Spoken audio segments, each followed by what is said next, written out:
Thank you for tuning in to the Math Guy. Today we will be looking at simple interest. Our first problem reads, the bank loans Nadia $3,000 at 11% interest for 320 days. How much interest will Nadia be paying? We want to calculate both types of interest for 360 and 365 days. Simple interest is usually used by smaller businesses. Usually they do cash advances for checks and all that other types of information. It's really not used by your big banks. So basically with this problem, different places, where, depending on where you borrow the money from, they might either use 360 days in a year or 365 days. You might be going and saying, well, there's 365 days in a year. Why are they charging me for only 360 days? Wouldn't that be better? Well, if they use 360 days, they figure, hey, some of those days are holidays, such as Christmas or Thanksgiving. It doesn't really help for them to be giving you interest. They're giving you a bit of a break. That's how people normally see it. What actually is happening, you're having the loan for a longer amount of time, which means they make more money off of you. They're not dumb, they're smart, they know how to work through these problems and actually get a little bit of extra money. Might not seem like much, but if they have a bunch of loans, it works out to be a lot. So, we have a simple interest formula. It looks like this. I equals PRT. It's a simple multiplication problem. So in order to do this problem, we need to know certain values. We need to know P, R, and T. We want to find out how much interest, so that's going to give us our value of I. Because we know I, we just need to find R, P, R, and T. P is our principal. This is the amount of money that we actually go through and borrow, which in this problem happens to be $3,000. R stands for rate. That's our interest rate. It says here it's 11% interest. 11% interest, same as 0.11, which once again makes the calculation easy as a decimal. T. T stands for time. A good thing to keep in mind, this is the number of years. Time, from pretty much any financial formula, is a number of years. So it could be a decimal, might be a whole number, but T always stands for years. This problem, it's a little bit different. It tells us that it's only for 320 days, which means we're actually going to have two different values of T, because it says we have to calculate for 360 and 365 days in a year. So our first value of T, which we'll call T1, is going to be equal to 320 divided by 360. Our second value of T, which we'll call T2, equals 320 divided by 365. When we do the math for 320 divided by 360, we just so happen to have an answer of 0.89 years. When we do 320 divided by 365, we have an answer of 0.88 years. Which, as you can see, if the bank uses, or the business uses 360 days for a year, you have the loan for a longer amount of time, which means they'll get a little bit more money, which we'll see how much here in just a moment. So like I said, we have two different problems to go through and do. Our first one, we're going to use I equals PRT. We're going to do this one with T1. So we just go through and simply fill in the information we know. We have I equals P, which is $3,000, times our value of R, which is 0.11, multiplied by our value of T1, which is 0.89. We do all this multiplication and we find out that I equals $293.70. So we have the loan for 0.89 of a year, which is 320 out of 360 days. We will owe the business an extra $293.70 on top of the $3,000 we borrowed. As I said, we have to do this twice, so our second problem is simply I equals PRT, and for this we're going to use T2. So we fill in everything we know, which is pretty much the same thing. P doesn't change, it's still $3,000. R doesn't change, it's still 0.11. The only thing that changes is now we have T2 instead of T1, which is simply 0.88. We go through, we type into our calculator 3,000 times 0.11 times 0.88, and we get an answer on the screen of I equals $290.40. Now, as you can see, for the second problem, our value of T2 is 0.88. It was a little bit shorter, because the year was a little bit shorter in this problem, which means we actually end up having to pay $3.70 less than our first problem, which means if we have the loan for a longer amount of time, we owe more interest in the end. That's how a lot of these small businesses get you when they do cash advances. Our second problem for today reads that Albert is going to start his own business with a loan of $130,000 to be repaid in 180 days. The loan will mature at $141,753.40. What is the maximum rate that the loan will mature at? Well, this is a simple interest problem, which means we're going to be using the formula I equals PRT. Which for us to go through and do this, we want to find out what is the maximum rate, which means we don't know R. Because we're missing R, we need the three other pieces in this formula in order to find it. So we need to know I, we need to know P, and we need to know T. So we start going through here and seeing what information we have. We know that he borrowed $130,000, which is our value of P, $130,000. It's going to be repaid in 180 days. Well, T stands for time. It's not in years, which we'll come back to in just a moment. So T is 180 days. Like I said, we'll come back to that in just a moment. The loan will mature. Well, we don't know what it means by mature. Maturity value is simply found by taking the value of P and adding it to it, the value of I. The principal plus the interest equals the maturity. The maturity value is simply how much we pay at the end. So we know the maturity value is $141,753.40. We know the value of P is $130,000. By knowing those two pieces of information, we can find I. We can do the subtraction. $141,753.40 minus $130,000, which we subtract from both sides, gives us that I equals $11,753.40, which we can rewrite over here as $11,753, which I didn't write correctly, so let's go back, and 40 cents, which now we have everything here, but we still need to know what we divide T by. Now, there is a bit of a shortcut for this problem. If we wanted to, we could go through and do two different problems, find out whether it's 360 or 365 gives us the maximum rate, but the shortcut is the max rate is always occurring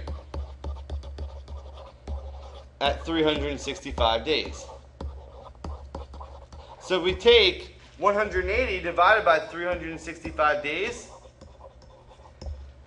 we use that for T, we will get the maximum rate right off the bat. If we do that division, we get 0.49, so we know that T equals 0.49. From here, we simply fill in the information that we know. We have that I equals PRT. So we fill in the information we know. We have $11,753.40 for I. This equals P, which is $130,000, which is multiplied by R, which we don't know, which is multiplied by 0.49. We go through and start simplifying anything we can. So on the left-hand side, we can't do anything right now. So we just leave that go. On the right-hand side, we can take $130,000 multiplied by 0.49, and we will get an answer of $63,700 times R. Well, to find out what R is, we simply divide each side by 63,700.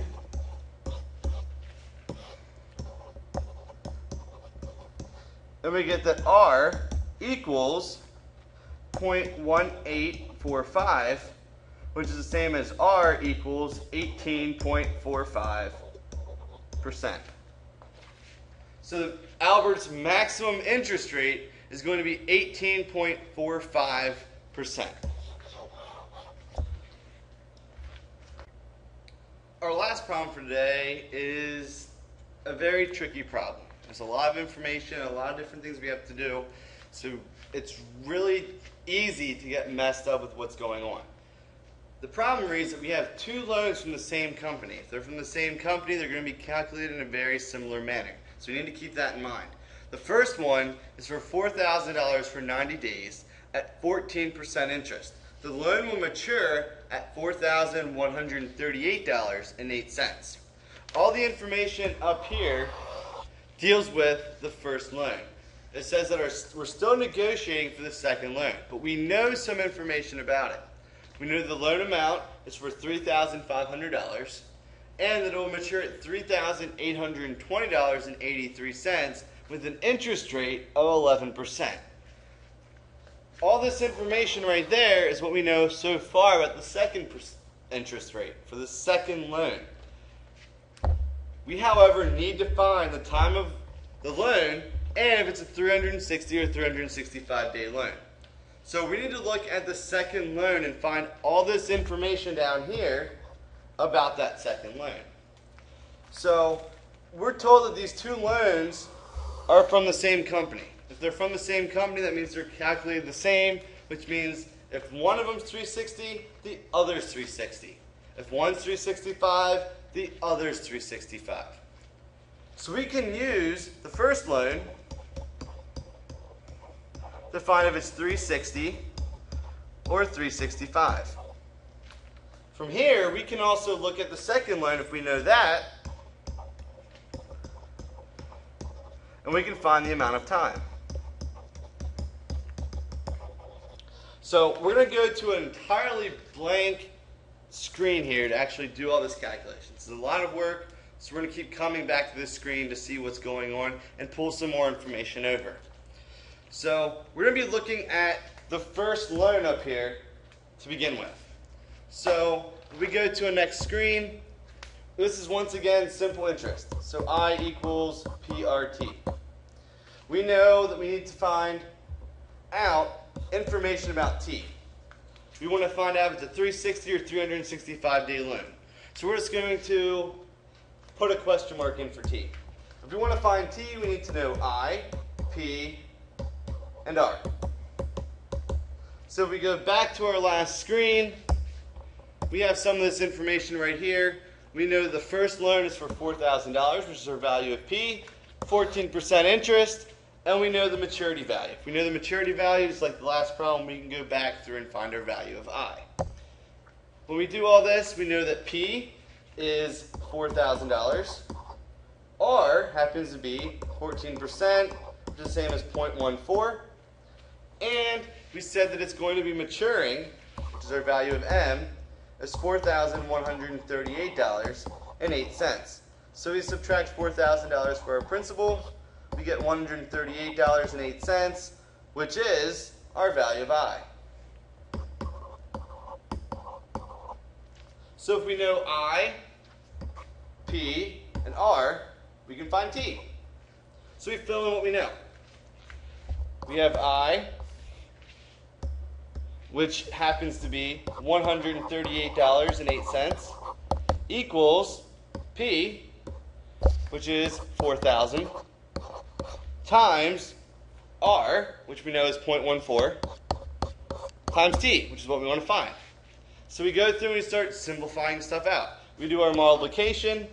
We have $138.08 equals 560T. Divided side by 560. They cancel out. We have T equals 0.247.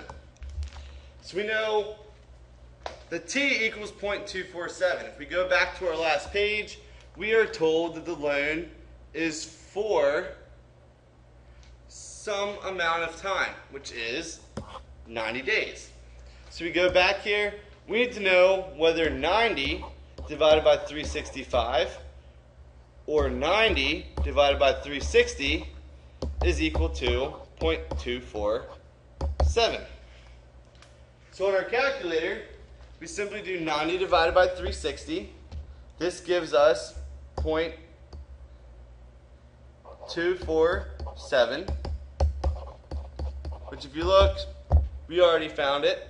That's 365 days, but just to make sure, if you take 90 divided by 360, we get 0.25. Well, 0.25 is not the same as 0.247. They're close, but they're not the same.